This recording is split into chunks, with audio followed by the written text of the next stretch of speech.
Hallo zusammen, Hallo. herzlich willkommen zu einem neuen Video. Heute stellen wir euch vor das Präsenzstudium versus das digitale Studium an der FOM. Unten seht ihr auch eine Zeitleiste, da könnt ihr direkt zu den Kapiteln springen, die euch interessieren. Also ich studiere im Präsenzstudium an der FOM und das heißt, ich fahre da ein paar Mal die Woche hin und studiere halt vor Ort. Und ich studiere digital, also im DLS, das ist online, das heißt, du kannst live bei den Vorlesungen dabei sein oder kannst dir das im Nachhinein anschauen und alles findet online statt. Das heißt, gar kein physischer Kontakt zu anderen Menschen oder anderen Mitstudenten und die Klausuren werden auch online geschrieben. Okay, kurze Beschreibung zur FOM. Ja, das ist eine Hochschule, ist keine Universität und dort kann man halt seinen Bachelor oder Master machen. Und ja, sie studiert halt Bachelor of Arts, ich studiere Bachelor of Science. Sie ist im 3. Semester und ich bin aktuell im 4. Semester und ich bin aktuell im 6. Semester, also kurz vorm Ende. Ja, für wen ist die FOM? Das ist halt für duale Studenten und auch Berufstätige, die halt nebenbei studieren. Kommen wir zum ersten Punkt, das wären dann die Vorlesungen an sich. Ja, ich bin ja im Präsenzstudium, das heißt, also es gibt erstmal im Präsenzstudium verschiedene Studierarten, sage ich mal, beziehungsweise verschiedene Zeiten. Es gibt aber das Abendstudium, das Tagesstudium und noch ein anderes. Das heißt, Tagesstudium ist, dass man vormittags studiert und Abendstudium ist, dass du abends studierst und ab und zu samstags morgens. Ich habe jetzt das Abendstudium, das heißt, dazu kann ich mehr sagen. Das heißt, ich fahre ungefähr 2 bis maximal 3-mal die Woche zu meiner Uni und habe da dann von 18 Uhr bis 21:15 Uhr die Vorlesung. Ja, also je nachdem, der Dozent oder die Dozentin, die machen auch mal früher Schluss. Das heißt, der Ablauf ist so, du kommst dahin und um 18 Uhr beginnt die Vorlesung und da ist ein Skript, daran arbeiten wir dann zusammen und eventuell arbeiten wir dann auch Aufgaben oder Gruppenarbeiten aus. Und dazwischen gibt es dann immer Pausen, wo man sich etwas zu essen oder trinken holen kann, weil in der Uni gibt es auch verschiedene Getränkeautomaten, Snackautomaten und alles. Oder man kann sich da auch Tee machen. Genau. Und dann gehen die Vorlesungen und da kann man Fragen stellen. Und da hat man den direkten Kontakt zu den Mitstudierenden und den Dozenten, weil man einfach die halt sieht und man kann die direkt ansprechen. Man baut auch eine Beziehung untereinander auf. Und wenn man dann zum Beispiel jetzt etwas Klausurrelevantes bespricht, keine Ahnung, zum Beispiel, da geht es gerade um Klausureingrenzung oder irgendwas, dann kann man direkt den Dozenten fragen. Das heißt, du musst nicht auf eine E-Mail erstmal schreiben oder erst ein paar Tage später fragen, sondern du kannst ihn direkt fragen und es wird auch direkt beantwortet und das ist auf jeden Fall auch sehr gut. Die Dozenten arbeiten halt meistens genau mit denselben Materialien wie wir. Das heißt, es wird ein Skript hochgeladen und das wird dann vorne ausgestrahlt und daran arbeiten wir dann und wir haben dann auf unseren, zum Beispiel jetzt Tablets, iPads, was auch immer, das Skript vorliegen und können da direkt Sachen dazu schreiben und es ist also wirklich direkt alles auch hochgeladen, auch die Aufgaben. Das ist auf jeden Fall auch sehr übersichtlich. Ja, die Vorlesungen im digitalen Studium, die finden alle über Zoom statt, auch zu denselben Zeiten, also eigentlich genau wie beim Präsenz, das ist sozusagen eine Spiegelung, eine bisschen andere Welt, aber schon alles relativ ähnlich. Da gibt es auch diese Zeitmodelle mit Tagesstudium, Abendstudium, nur Samstagsstudium, nur Abendstudium und dann gibt es auch gemischte Sachen und ich habe das genauso wie Diana, also ich habe ab und zu in der Woche Vorlesungen und am Wochenende.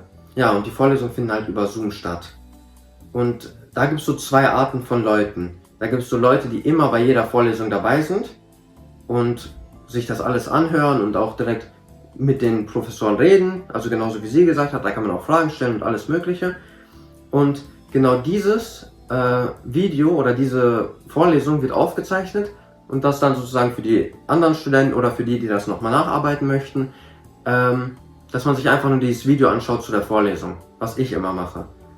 Weil ich finde das irgendwie sinnlos, also jedem wie er möchte, weil die Vorlesungen, die gehen manchmal 3 Stunden und wenn du das im Nachhinein guckst, du kannst es auf 1,5-fache, auf 2-fache Geschwindigkeit gucken, das kannst du auch direkt dort einstellen Und ja, der Stoff ist halt derselbe, nur du verschwendest nicht so sehr deine Zeit, bist nicht so sehr an Termin gebunden, weil du kannst das ja auch irgendwann mal morgens gucken, wenn du gerade freie Zeit hast, oder mittags. Du musst ja nicht unbedingt zu diesen Vorlesungszeiten die Vorlesung gucken, weil die im Nachhinein hochgeladen werden. Was ich da bei den Vorlesungen empfehle, wenn das jemand im DLS macht, ich lerne immer nur die letzten 2 Wochen. Bevor die Klausur anfängt, lerne ich das alles durch. Dann gucke ich mir die ganze Vorlesung von dem einen Thema halt 2-mal an, je nachdem, vielleicht auch 3-mal. Und dann einfach auf doppelter Geschwindigkeit. Dann hast du schon doppelt so viel Input wie die anderen Leute, die live dabei sind in derselben Zeit. Und was ich dazu noch empfehlen könnte, dass man einfach zur letzten Vorlesung springt als erstes und sich da anhört, was klausurrelevant ist, weil manche grenzen da auch ein, aber halt nicht so hart wie beim Präsenzstudium. Und dann wird ja gesagt, was eingegrenzt wird, und danach fängst du bei der ersten Vorlesung an. Dann hörst du dieses Thema, dann siehst du, okay, wichtig ist jetzt Thema 1. Dann weißt du, okay, jetzt erste Vorlesung ist Thema 1, da muss ich besonders gut zuhören. Und dann hast du sozusagen schon einen Leitfaden, worauf du dich konzentrieren solltest. Wie läuft das sonst ab, wenn jemand dort vor Ort ist, also nicht vor Ort, sondern wenn jemand dort live geschaltet ist, da gibt's auch dann so Gruppenarbeiten, wie auch im Präsenzstudium, dass man sich manchmal so in 5er-Gruppen setzt oder in 10er-Gruppen, je nachdem. Und das macht jetzt Dozent dann halt. Das macht er automatisch, das heißt, alle, die in diesem Zoom sind, die werden jetzt gleich aufgeteilt und dann hat man da auch Gruppenarbeiten, je nachdem, worum es gerade geht. Vielleicht zusammen eine Matheaufgabe lösen, vielleicht zusammen etwas Kleines aufarbeiten, das man dann später vorstellt. Und da ist auch der Vorteil, du kannst einfach weggehen. Also, während du diese Vorlesung machst, dann hörst du, okay, jetzt gibt's Breakout-Sessions, also diese Gruppenarbeiten, kannst du dich einfach ausklinken und in 10 Minuten nochmal reingehen. Und beim Video wird das ja eh übersprungen. Das heißt, diese Breakout-Sessions, wenn du die im Video anguckst im Nachhinein, die siehst du dann gar nicht, weil das sind immer mehrere Räume und das ist dann sozusagen ein Cut im Video, wodurch halt diese 3 Stunden Vorlesung nochmal ein bisschen kürzer gemacht werden. Also kurz zusammengefasst, für mich, ich empfehle es, dass man, bevor man überhaupt die ganze Vorlesung live guckt, wenn, dann nur im Nachhinein angucken und dann auch mit der letzten Vorlesung einmal anfangen und danach alles durchzuarbeiten. Kurz und knapp. Weil sonst verschwendet man zu viel Zeit, ist an Termin gebunden und du bist gar nicht mehr flexibel. Zu den Vorlesungen, die laufen ja über Zoom und man kann das übers Handy gucken, übers Tablet, über den PC, wie man möchte. Also du bist da komplett flexibel. Du kannst das auch in der Bahn machen, wenn du gerade irgendwo im Urlaub bist. Also die Vorlesung kannst du von wirklich überall aus machen. So, kommen wir zum zweiten Punkt, nämlich die Klausuren und Prüfungen. Also bei mir im Präsenzstudium ist der Ablauf so, dass man weiß halt, wann die Klausur ist. Du musst dich eine Woche vorher spätestens anmelden für die Klausur, sonst darfst du nicht mitschreiben. Ja, und dann musst du halt da zur Uni kommen und dann in den Raum setzen und vor dir musst du dann bei den Tischen überall gucken, ein Zettel, wo dein Name draufsteht, das ist dann dein Platz, weil das ist da so strukturiert. Und nachdem du deinen Namen gefunden hast, setzt du dich dahin. Und dann ist da eine Aufsicht, das ist aber nicht der Dozent oder die Dozentin, sondern das ist einer von der FOM selbst, einer von den Mitarbeitern da. Und der ist halt da und überprüft alles, er teilt die Klausuren aus und regulär hat man 90 Minuten für eine Klausur Zeit, wenn man halt nicht nebenbei eine Hausarbeit schreiben muss oder so. Das heißt, wenn du in diesem Modul nur eine Klausur hast, dann ist es 90 Minuten. Und man kann das so sehen, 90 Minuten, das heißt pro Minute ein Punkt, weil 90 Minuten gleich 90 Punkte. Genau, deswegen orientieren sich dann die meisten auch daran, okay, das ist jetzt eine 30-Punkte-Aufgabe, da werde ich jetzt ungefähr 30 Minuten da rein investieren. Also das ist ungefähr so die Richtlinie. Genau, die Klausuren, nachdem du die dann geschrieben hast, musst du über deine Matrikelnummer, deinen Namen alles eingeben und dann abgeben und dann kannst du auch schon gehen. Das heißt, du kommst einfach, schreibst und gehst wieder. Es gibt auch verschiedene Hilfsmittel, die du benutzen kannst. Zum Beispiel einen Taschenrechner kannst du benutzen in manchen, aber nur wenn es halt vorgegeben ist. Oder eine Open Book Klausur, das heißt, du kannst dein Tablet mitnehmen, ohne Internet aber du kannst das heißt, deine Notizen alle mitnehmen, alles was du aufgeschrieben hast und das darfst du benutzen, gibt's auch. Zu den Klausuren an sich kann ich auf jeden Fall sagen, also in dem Punkt finde ich persönlich auf jeden Fall die Klausuren im Präsenzstudium um einiges besser. Einfach aus dem Grund, dass dadurch, dass man halt immer vor Ort ist, wird halt eine Beziehung untereinander gebildet. Nicht nur mit den Mitstudenten, sondern auch mit den Dozenten und den Dozentinnen. Da baut man eine gute Bindung auf, man sieht sich, man kennt sich dann auch untereinander, die Namen und alles. Und deswegen ist die Atmosphäre auch einfach viel lockerer und dadurch grenzen halt die meisten Dozenten schon wirklich sehr gut ein. Das heißt, wenn du ein Skript hast mit 500 Folien, dann musst du im digitalen Studium meistens dann auch schon diese 500 Folien lernen. Bei mir ist das dann halt so, dass wenn das 500 Folien sind, dass es Dozenten gibt, die das kürzen auf 50 Folien oder weniger, weil einfach man so eine Beziehung aufgebaut hat, dass man einfach irgendwie schon so gut miteinander ist, dass man das einfach eingrenzt. Man sagt ja, oder man bespricht auch zusammen, welche Themenbereiche man in den Klausuren haben möchte. Zum Beispiel sagt man, ja, nee, das verstehen wir irgendwie nicht so gut, können wir vielleicht lieber dieses Thema nehmen? Sagt der Dozent, ja, okay, ja, dann lass uns das machen, dann üben wir das nochmal. Und das heißt, man plant teilweise wirklich gemeinsam die Klausur, was darin vorkommen wird, und man kriegt wirklich so gut vorgegeben, was man lernen muss. Das heißt, in der Zeit, was man im digitalen Studium quasi spart, wenn man auf doppelter Geschwindigkeit guckt, sparst du dir die Zeit beim Lernen. Weil die Zeit, die du dann halt auf doppelter Geschwindigkeit geguckt hast, die du gespart hast, die kommen dann halt wieder raus, wenn du dann diese 500 Folien lernst. Weil man die Klausur dann wieder zurückbekommt, das hängt vom Dozenten ab. Entweder nach einer Woche oder nach 1,5 Monaten, nach 2 Monaten. Genau. Neben Klausuren gibt es dann aber auch Präsentationen. Das wird dann meistens entweder gemacht, du kriegst ein Thema vorgegeben oder suchst dir eins aus, du machst es zu Hause und stellst es dann in der Uni vor. Oder Hausarbeiten, Seminararbeiten mit 2000 oder 4000 Wörtern. Das kannst du dann aber auch mit dem Dozenten persönlich, immer wenn du ihn siehst, immer besprechen. Der begleitet dich, der fragt dich dann auch immer. Also da ist man auch wirklich sehr eng im Kontakt. Man braucht sich jetzt aber auch keine Sorgen machen, dass wenn man nicht zu jeder Vorlesung kommen kann, da ist ja jetzt auch keine Anwesenheitspflicht. Und das heißt, es gibt manche Dozenten, die grenzen nicht erst in der letzten Vorlesung ein, wobei das die meisten machen. Manche machen das auch immer in den Vorlesungen oder so. Aber da brauchst du jetzt auch keine Angst haben, dass du da irgendwas verpasst, weil du da jetzt sicher arbeiten musstest oder so.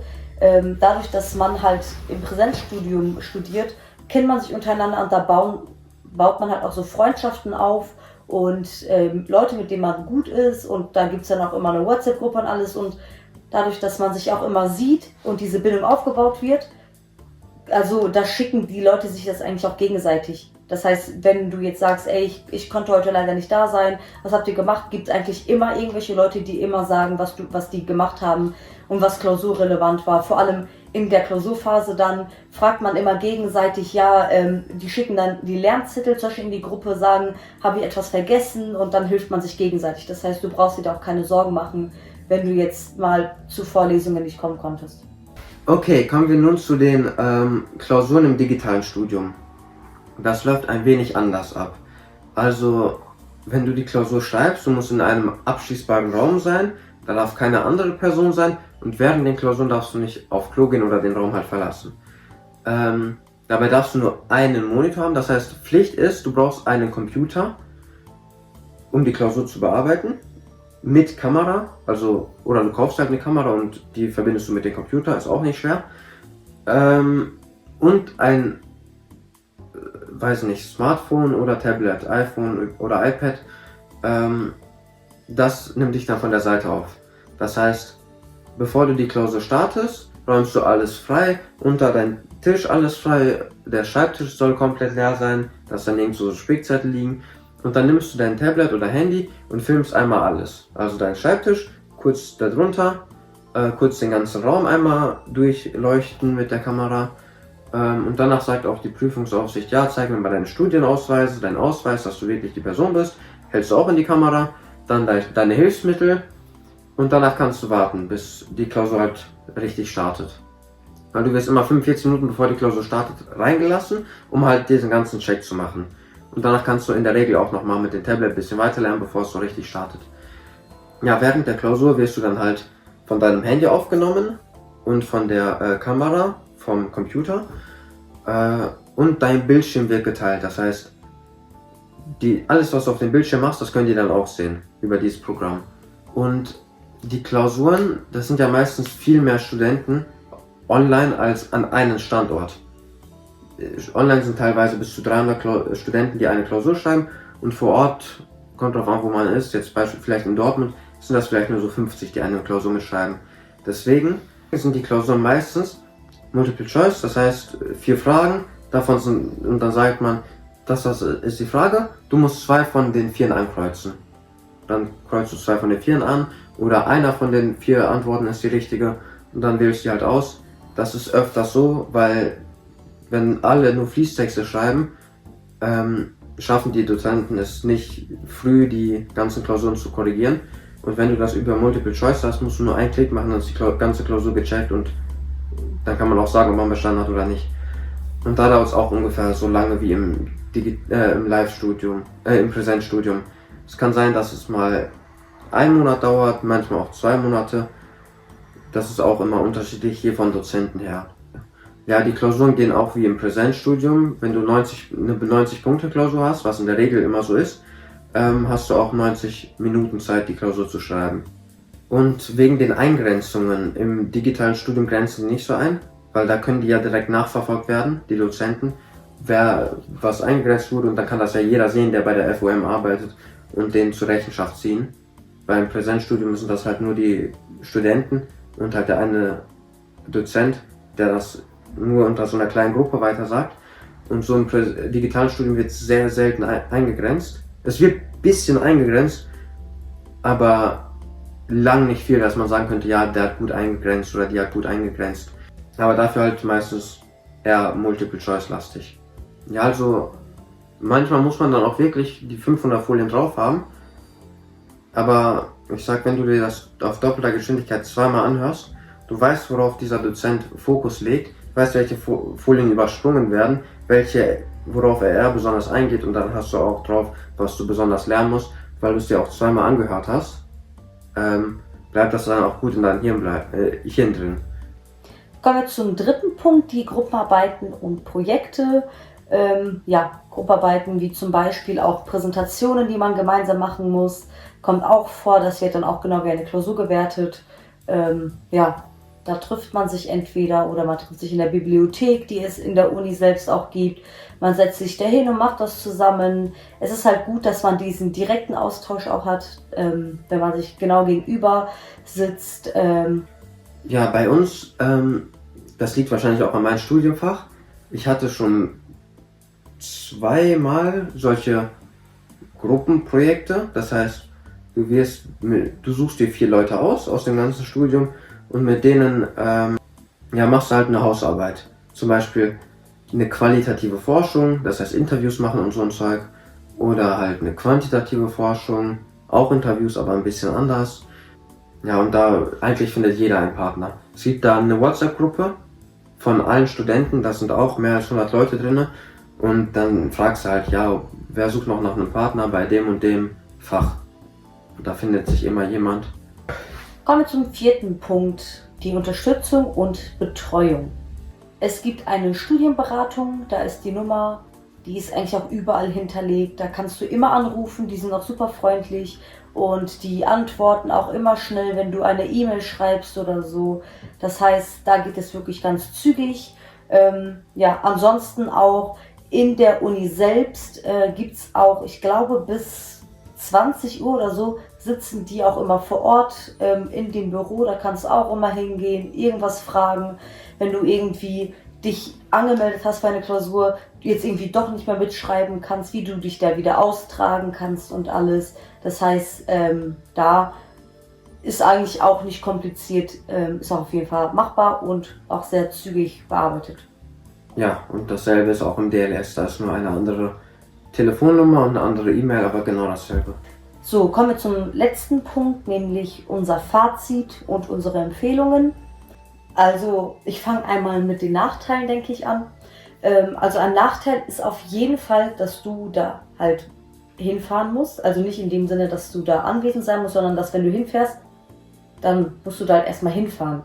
Das heißt, du musst von zu Hause irgendwo hinfahren, dann musst du da parken und dann musst du da die ganze Zeit sein und dann sitzt du da und dann musst du noch zurückfahren und das hat auch alles Zeit, da hat man auch nicht wirklich Bock, wenn du von der Arbeit gerade nach Hause gekommen bist, guckst auf die Uhr, boah, in einer Stunde muss ich los. Das ist halt schon doof, aber das ist auch für mich mein einziger Nachteil, den ich nennen kann. Ich bin einfach manchmal viel zu unmotiviert, aber das ist wirklich das Einzige. Sonst nur Vorteile. Also wie gesagt, ich fahre lieber öfter dahin und sitze da lieber dafür, dass mir dann die Klausuren besser eingegrenzt werden und ich wirklich viel weniger lernen muss. Vor allem für die Leute, die es nicht so sehr mögen zu lernen oder einfach nicht diese Lerntypen sind. Und deswegen ist das für mich viel besser, dass ich dann auch genau weiß, was ich lernen muss. Vor allem, ich bin auch ein Mensch, dass ich gerne mit Menschen auch in Kontakt bin. Und ja, vor allem, wenn man auch im sozialen Bereich tätig ist, zum Beispiel ich arbeite im sozialen Bereich, da ist es für mich schon wichtig, dass ich mit Menschen im Kontakt bin. Und vor allem dieser Freundschaftsaspekt, dass da wirklich diese Atmosphäre, man kennt sich einfach, man lacht zusammen und zusammen redet man mit den Dozenten und sagt, ja, wir können das nicht so gut, können wir vielleicht lieber ein anderes Thema nehmen.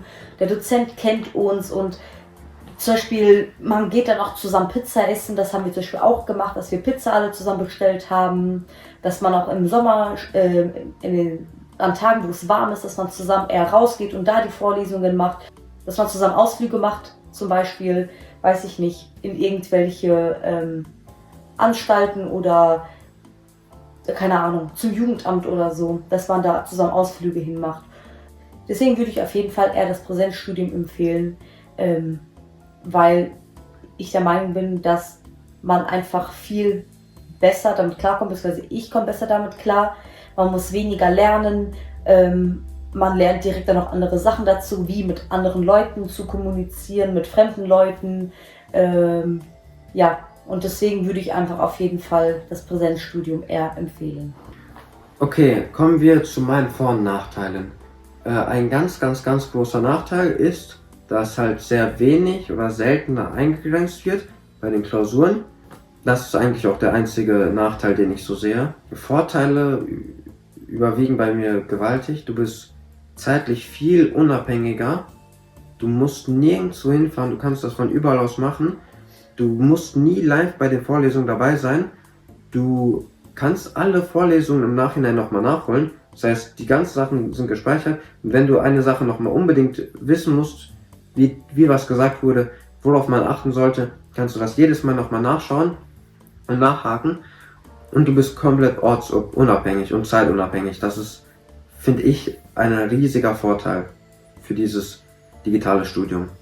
Vielleicht hat man da keinen Kontakt zu anderen Menschen, so wirklich. Du kommst in Gruppenarbeiten, ja, da hast du Kontakt, aber die meisten klinken sich eher aus. Die meisten haben gar keine Lust auf diese Gruppenarbeiten, auf diesen sozialen Kontakt, die im digitalen Studium studieren. Weil ich weiß nicht, das sind manchmal 50 live und da schreiben 300 die Klausuren und da sieht man schon, nur 20% wollen überhaupt diesen sozialen Kontakt, den Rest ist das egal. Mir ist das ehrlich gesagt auch egal. Deswegen habe ich kein Problem damit, keine Leute zu sehen und niemanden so wirklich fragen zu können, weil du kannst alles selber aufarbeiten. Du kannst die Vorlesung jedes Mal nochmal nachholen, jedes Mal gucken, was habe ich nicht verstanden, guckst du das nochmal an. Und vielleicht nochmal. Das ist halt meine Sicht darauf. Also ein ganz kurzes Fazit von euch. Ihr habt meine Seite gehört, ihr habt Janas Seite gehört, ihr habt beide Seiten gehört. Ihr könnt euch ja entscheiden, ob ihr euch mehr jetzt für das digitale Studium entscheidet oder eher für dieses Präsenzstudium. Das heißt, ihr könnt uns auch sehr gerne, also das würde uns sehr interessieren, wenn ihr kommentiert, was ihr jetzt so vom Hören her ansprechender fand, welche Personen ihr eher seid.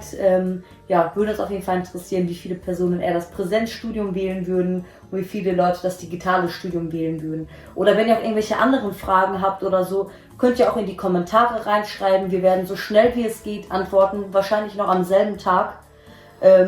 Ja, oder wenn es wirklich so viele Fragen auch gibt, können wir auch noch einen zweiten Teil drehen, wo wir dann eure Fragen beantworten oder auf bestimmte Themenbereiche näher eingehen. Deswegen lasst es uns einfach wissen und ja, schaut einfach in die Kommentare. Ja, ansonsten Like nicht vergessen, gerne abonnieren. Hier seht ihr gleich unsere anderen Videos, die wir noch gedreht haben. Ansonsten schreibt gerne was in die Kommentare und wir sehen uns beim nächsten Video. Tschüss! Tschüss! Boah, mein Gesicht tut so weh. Ich habe mich so angestrengt, nicht so zu gucken.